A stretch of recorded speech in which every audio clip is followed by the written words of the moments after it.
19세기 후반에 프랑스의 소설가 모파상은 여자의 일생 같은 인생의 참된 가치를 일깨우는 소설을 써서 큰 명성을 얻었습니다.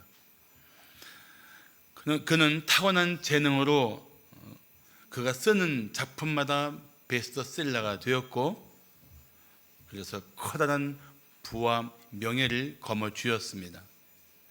그의 삶은 누구나 부러워할 만한 것들이었습니다.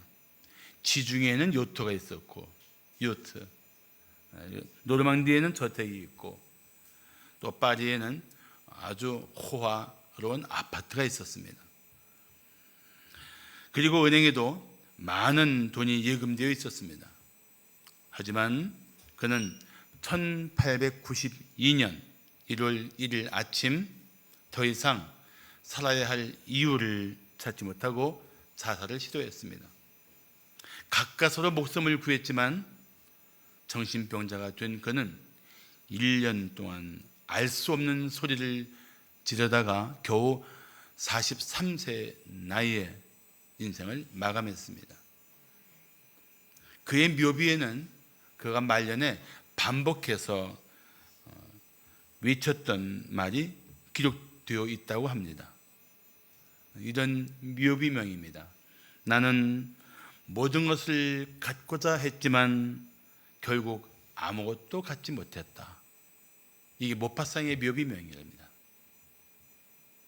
어쩌면 그것은 비록 불행한 말년을 지냈던 한 소설가의 미침으로 오늘을 사는 우리들도 마음에 새겨야 할 메시지가 될 것입니다.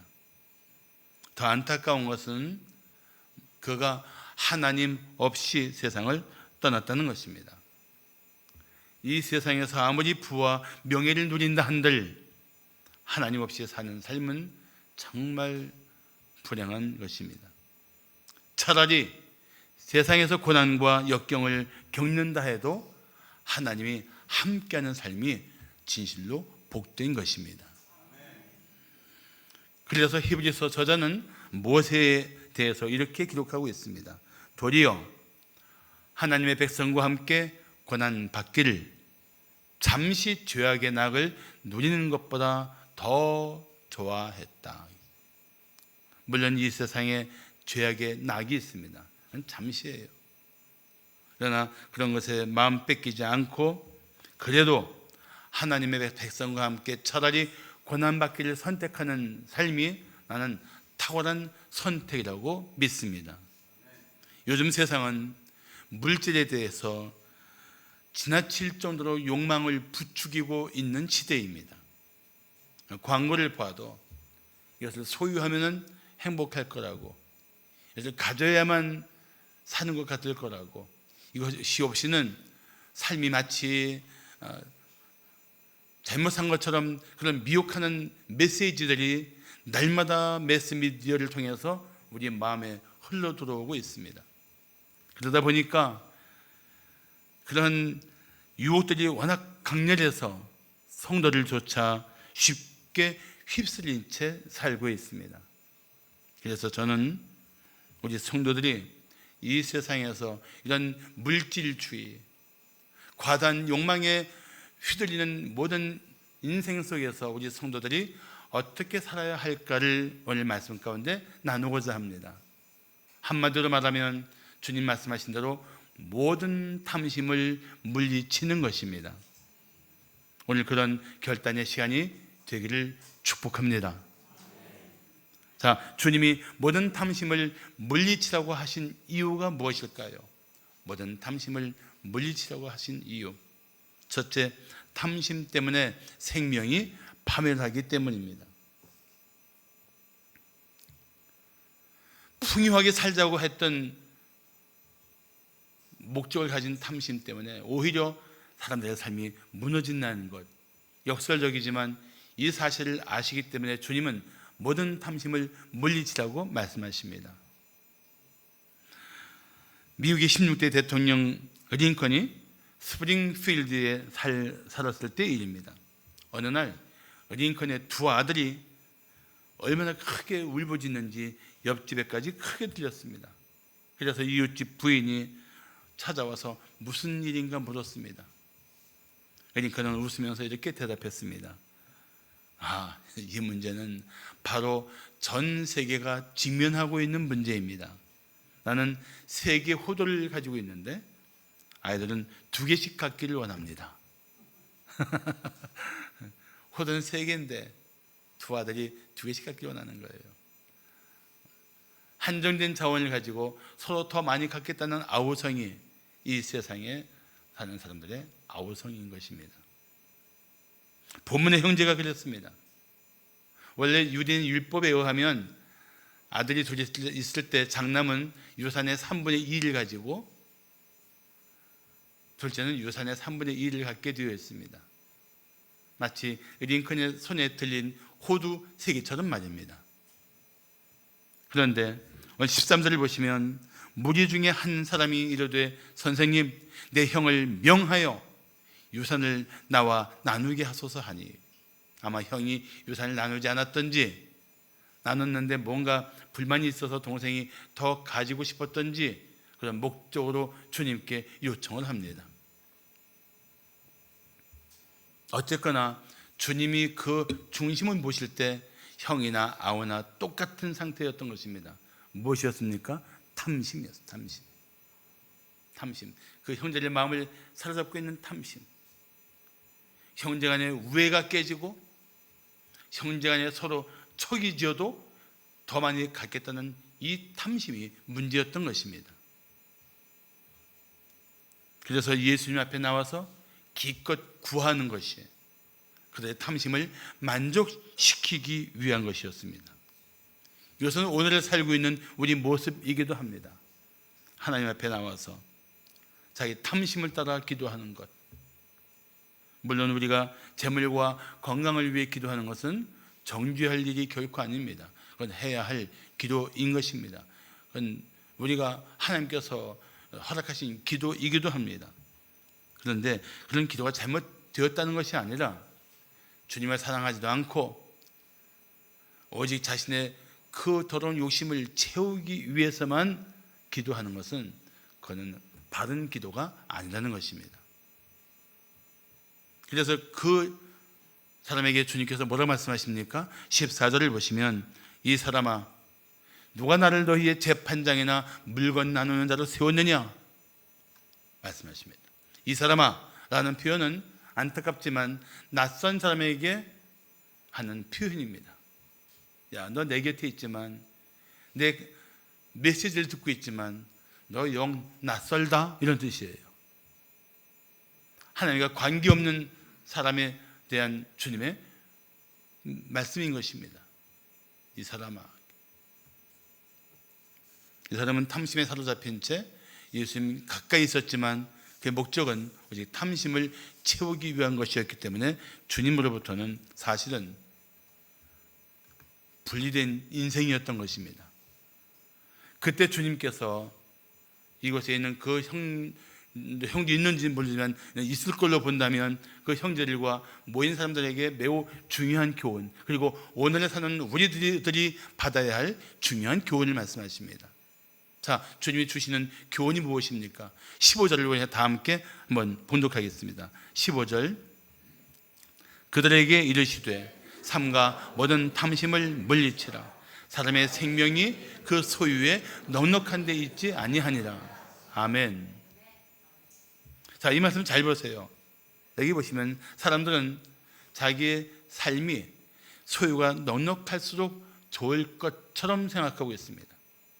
그러니까 소유가 넉넉하면 잘 살 것처럼 기대하니까 이 잘못된 기대 때문에 더욱 탐심대로 살려고 몸부림친다는 것입니다. 하지만 주님께서 말씀하시기를 소유에 넉넉한 것이 생명과 관계 있는 것은 아니다. 그러니까 너희들 삼가 모든 탐심을 물리치라고 말씀하신 것입니다. 이 삼가라는 말은 사실은 물리치라를 더 강조하는 말씀인데 삼가를 영어 성경은 이렇게 말씀하고 있습니다. Watch out. Watch out. 무슨 뜻입니까? 주의해. 주의해서 너의 마음에 찾아드는 모든 탐심은 물리쳐라 명령인 것입니다. 사실 탐심은 타락한 모든 인간의 마음에 있는 본성과 같습니다. 성경의 이 탐심이라는 단어를 더 그 성경 원어대로 이해한다면 좀 더 많이 소유하려고 하는 것, 좀 더 많이 소유하고 지나치게 과다하게까지 끌어안으려 하는 것, 이게 탐심이라는 뜻입니다. 사실 탐심의 문제는 현재 소유에 절대 만족하지 못하고 더 욕망에 사로잡힌 채 살게 된다는 것입니다. 자, 10계명 중 마지막 계명이 무엇입니까? 내 이웃의 집을 탐내지 말라. 내 이웃의 소유를 탐내지 말라. 이게 10계명 중 마지막 계명입니다. 이 말씀에 중요한 게 무엇입니까? 내 이웃의 집이고 내 이웃의 소유인데 네가 왜 탐내느냐? 내 게 아닌데. 그러니까 탐심은 자기가 가진 것들을 넘어서 이웃들에 대한 것까지도 탐을 내게 하는 그런 강력한 욕망입니다. 그러니까 불의한 방법을 통해서라도, 부정한 수단을 통해서라도 자기의 욕심대로 얻으려고 하는 것, 이게 탐심이 가진 삶의 방식인 것입니다.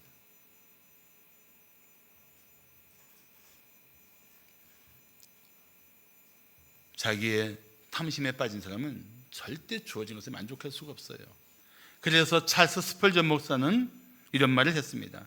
당신은 내가 조금 더 소유한다면 나는 만족할 거야 라고 말하지만 이것은 착각이다. 당신이 가진 것에 대해 만족하지 않는다면 2배가 되어도 만족하지 못할 것이다. 아니, 결코 탐욕은 만족할 수 없는 상태입니다. 그래서 결국 탐욕에 빠진 사람은 그 탐욕 때문에 무너질 수밖에 없습니다. 그래서 디모데전서 6장 9절과 10절 말씀하기를 부하려 하는 자들은 시험과 올무와 여러 가지 어리석고 해로운 욕심에 떨어지나니 곧 사람으로 파멸과 멸망에 빠지게 하는 것이라. 돈을 사랑함이 일만하게 뿌리가 되나니 이것을 돈을 탐내는 자들은 미혹을 받아 믿음에서 떠나 많은 근심으로서 자기를 찔렸다고 말씀하고 있습니다. 탐욕에 빠지면 어쩔 수 없이 시험과 올무에 빠지기 쉽고 여러 가지 어리석고 해로운 그 욕심대로 살려고 하다가 결국 파멸과 멸망에 이른다는 것입니다. 이 성경의 경고를 우리는 주의 깊게 들어야 할 이유가 있습니다. 우리 이 세상에서 그런 식으로 자신의 탐욕에 빠진 채 무너져 내리는 인생들이 제법 많기 때문입니다. 그래서 결국 돈을 사랑하다가 믿음을 떠나고 돈을 사랑하는 그 마음 때문에 많은 근심으로 자기 스스로를 고통스럽게 하는 삶을 살고 있는 이들이 우리 주변에 제법 있지 않습니까? 탐심은 자기 욕심대로 소유하고자 하는 이 넉넉한 소유가 사람의 삶을 풍요하게 하고 바꿀 수 있는 것은 사실 아닙니다.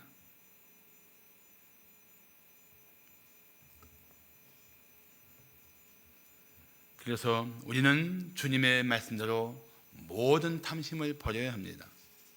탐욕에 빠지면 오히려 삶을 무너뜨리게 될 것입니다.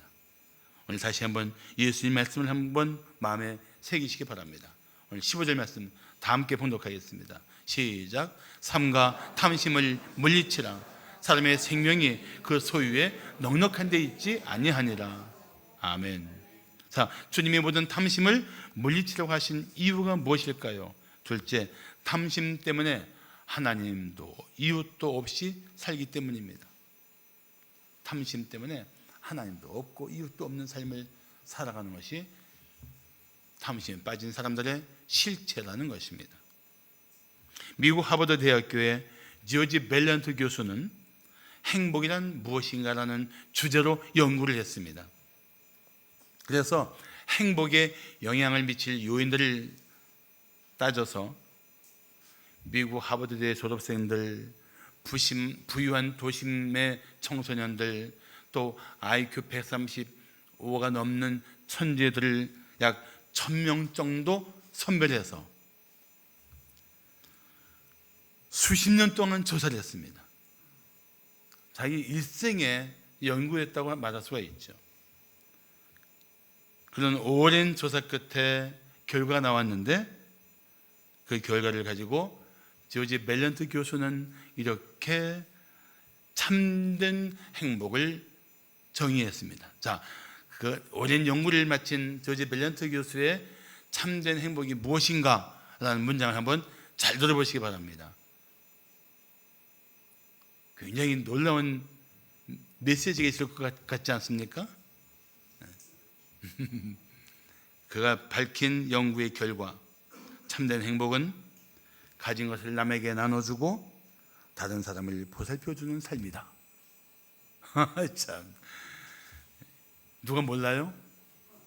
얼마나 상식적인 이야기입니까? 그런데 탐심에 빠지면 이 상식이 통하지 않는다는 것입니다. 탐심에 빠지면 이 기본적인 삶이, 이 상식적인 삶이, 당연히 해야 할 삶을 못 산다는 것입니다. 그게 문제인 거예요. 탐심에 빠진 사람의 안중에는 하나님도 이웃도 없습니다. 오히려 자기 자신의 만족만 추구합니다.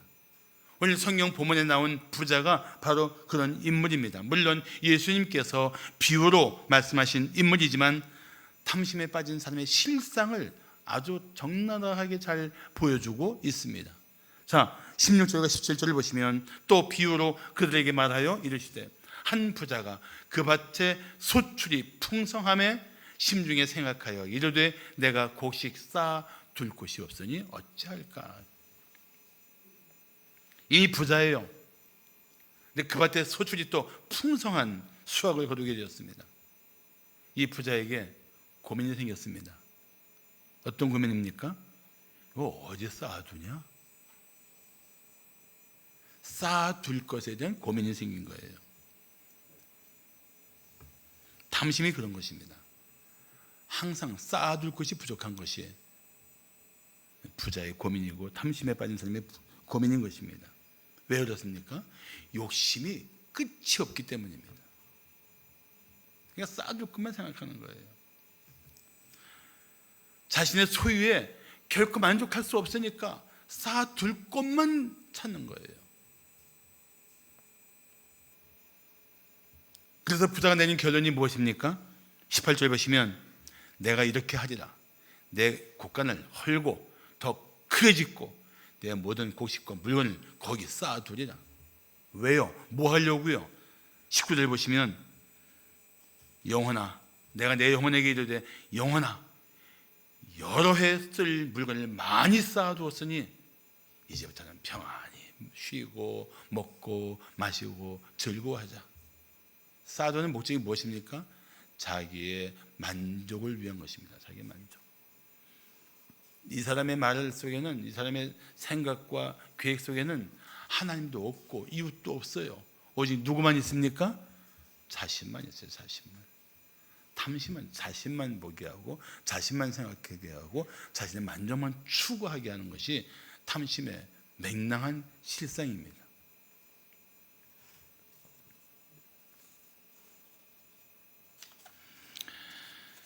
잠언 30장 8절과 9절에는 이런 기도문이 있습니다. 기도문이에요. 나를 가난하게도 마옵시고 부하게도 마옵시고 오직 필요한 양식으로 나를 먹이시옵소서. 혹 내가 배불러서 하나님을 모른다 여호와가 누구냐 할까 하오며 혹 내가 가난하여 도둑질하고 내 하나님의 이름을 욕되게 할까 두려함이니이다. 필요한 양식을 구하는 이유가 뭐예요? 과다한 것이 아니고 필요한 양식을 구하는 것. 과다해서 하나님을 모른다고 하나님 없는 인생을 살까 봐. 필요한 양식을 구하는 이유가 뭐예요? 너무 가난해서 하나님의 이름을 욕되게 할까 봐. 이 잠언의 기자는 부유하냐 가난하냐의 삶에 초점이 있는 것이 아니고 내가 부유해서 하나님을 모른다 할까 봐, 내가 부유해서, 내가 가난해서 하나님의 이름을 욕되게 할까 봐, 하나님과 관계가 그는 제일 걱정이고 제일 중요하고 제일 그 문제가 삶의 초점이었던 것입니다. 그게 하나님을 경외하는 사람의 마음가짐이죠. 그게 하나님을 사랑하는 사람의 중심이어야죠.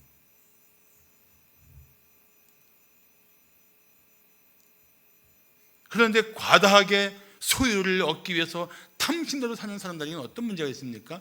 하나님이 없어도 살 것처럼 교만해집니다. 재물을 과도하게 의지합니다. 그리고 이웃을 돌아보지 않습니다. 본문에 나오는 부자가 그런 인물입니다. 오직 자신을 만족시키려는 계획만 가지고 있었습니다. 사랑하는 성도 여러분, 우리는 재물을 잃더라도 사람을 잃으면 안 되는데, 때로 사람을 잃더라도 재물을 지키려고 몸부림칠 경우가 있습니다. 만약에 재물 때문에 하나님께 드리는 것이 너무 아깝고 인색해진다면 그건 탐심에 빠진 증거입니다. 만약에 재물 때문에 가난한 형제를 멀리하고 도움이 필요한 이웃들을 향해서 무관심하다면 이것이 바로 탐심에 빠진 증거입니다. 탐심에 빠지지 않았다고 말해도 그 삶이 탐심에 빠진 증거들을 우리 가운데 하나씩 다 드러내주고 있는 것입니다. 그래서 잠언 21장 26절을 말씀하기를 어떤 자는 종일토록 탐하기만 하나 의인은 아끼지 아니하고 베푼다고 말씀하고 있는 것입니다. 세상은 갈수록 탐심에 빠져 하나님도 없이 이웃도 없이 살고 있습니다. 이런 세상 속에서 우리는 하나님의 성도로서 어떻게 살아야 될 것인가 생각하지 않을 수 없습니다. 나는 오늘 여러분들이 이런 일들에 대한 성경적 교훈을 마음에 새기고 결단하게 되기를 축복합니다. 마지막으로 주님이 모든 탐심을 물리치려고 하신 이유가 무엇일까요? 셋째, 탐심 때문에 영원한 것을 못 보기 때문입니다. 탐심에 빠지면 현재만 보고 세상만 보고 영원한 것을 못 봅니다.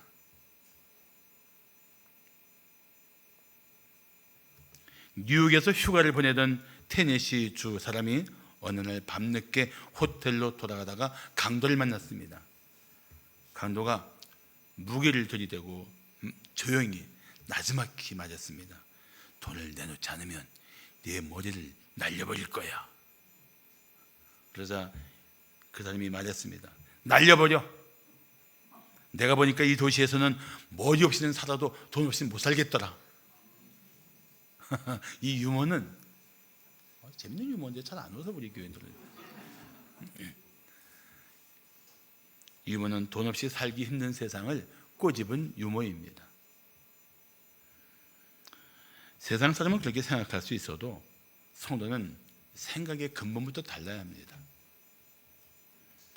결국 자기 욕심에 빠진 채 미래를 꿈꾸는 이 부자에게 하나님께서 말씀하십니다. 자, 20절을 보시면 하나님은 이르시되 어리석은 자여 오늘 밤에 내 영혼을 도로 찾으리니 그러면 내 준비한 것이 무엇이 되겠느냐? 누구의 것이 되겠느냐?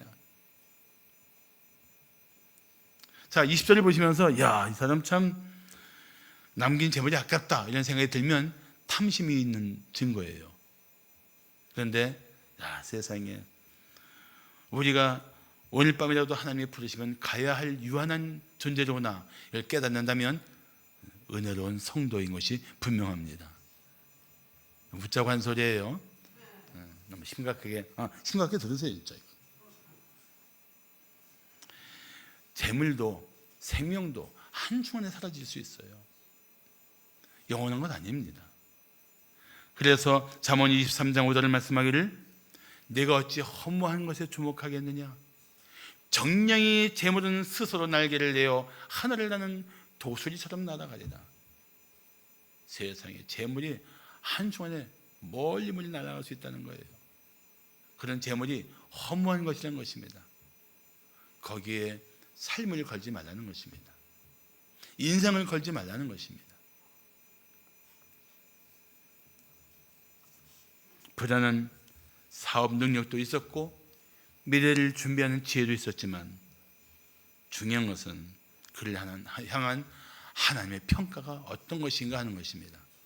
오늘 20절에 보시면 하나님이 이 부자를 향해서 뭐라고 부르십니까? 어리석은 자여.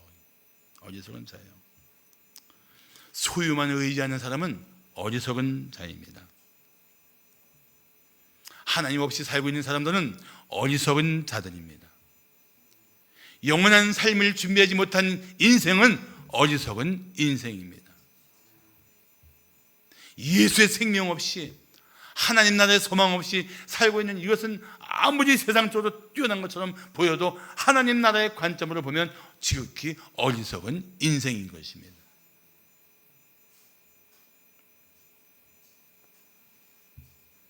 부유한 농부의 죽음이 안타까운 이유가 무엇입니까? 많은 재산을 써보지 못하고 죽었기 때문입니까? 아닙니다. 하나님 없이 살다가 하나님의 심판 앞에 서게 된다는 것이 그것이 끔찍한 일인 것입니다. 이렇듯이 탐심은 오직 육체 만족을 추구합니다. 영원한 삶을 보지 못합니다. 영원하신 하나님에 대해서도 그는 철저히 어리석은 인생으로 살게 됩니다.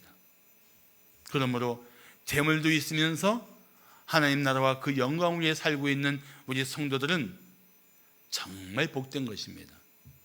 재물이 좀 없을지라도 하나님에 대한 소망을 붙들고 믿음으로 살고 있는 것이 그것이 바로 은혜인 줄로 믿습니다. 성경에는 사실 하나님 뜻을 따라 살면서 주님이 쓰시겠다 할 때 기꺼이 자신의 전부를 내어줄 수 있는 부자들이 참 많습니다.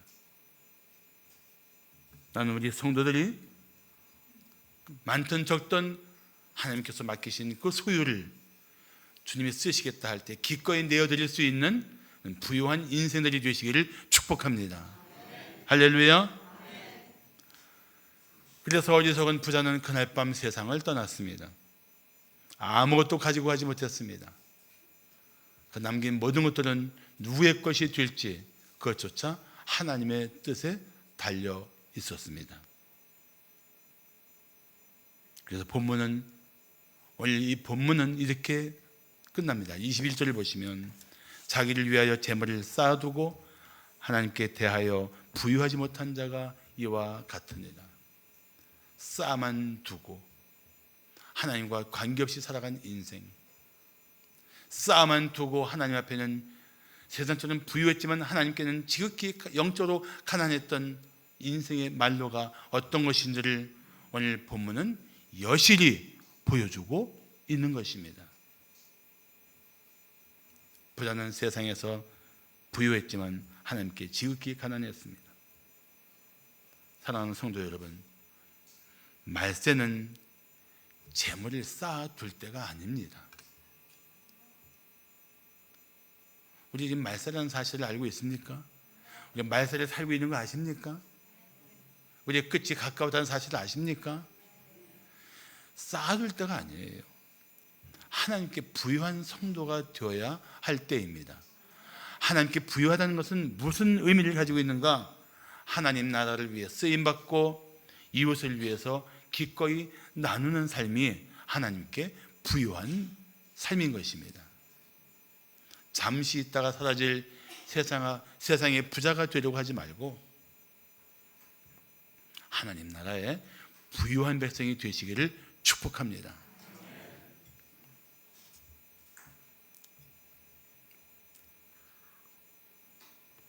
자, 넌센스 퀴즈입니다.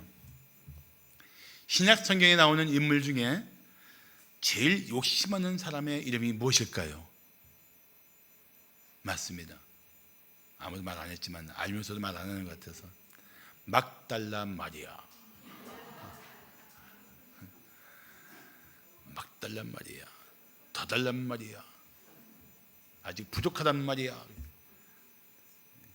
이건 웃자고 한 소리지만 사실은 우리는 그렇게 더 달라는 쪽에만 우리의 관심은 집중되어 있을 수 있습니다. 그래서 주님 말씀하십니다. 삼가 모든 탐심을 물리치라. 삼가 모든 탐심을 물리치라. 한번 생각해 보십시오. 하나님이 우리가 살면서 필요한 것들을 모르실까요? 절대 그렇지 않습니다.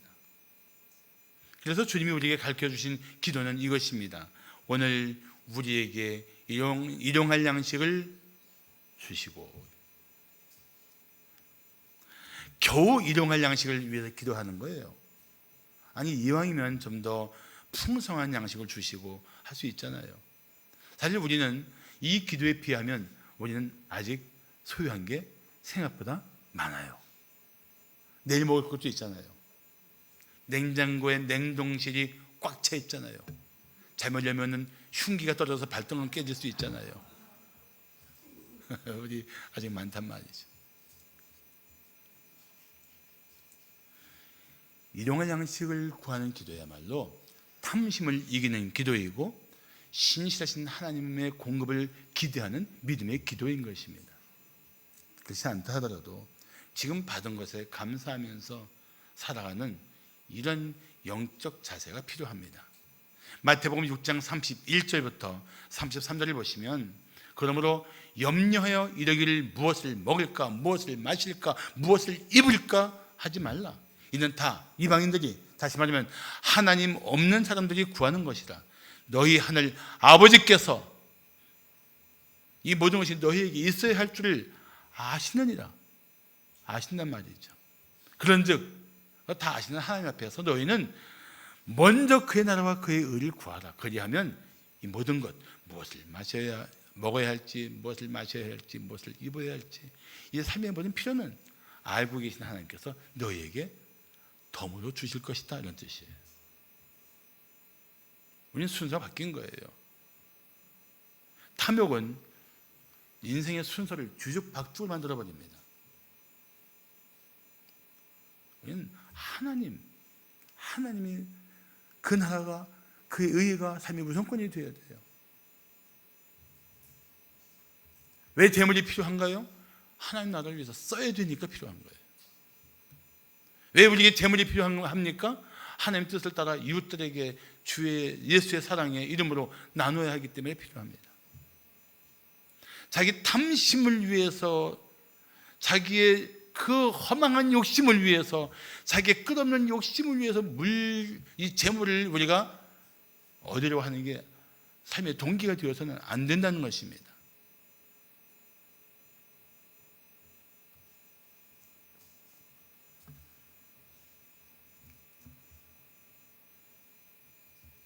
우리는 단지 생존하기 위해 사는 존재들이 아닙니다.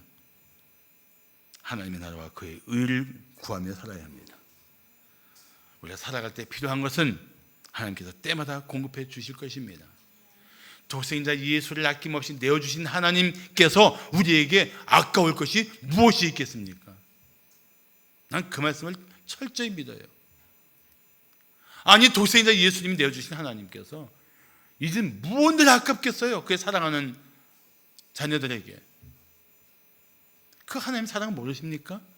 그 은혜 누려보지 못했습니까? 그런 것 이제 염려하고 근심할 때가 아니란 말이죠. 과연 내가 그 은혜에 합당하게 살고 있는가, 그걸 생각할 때죠.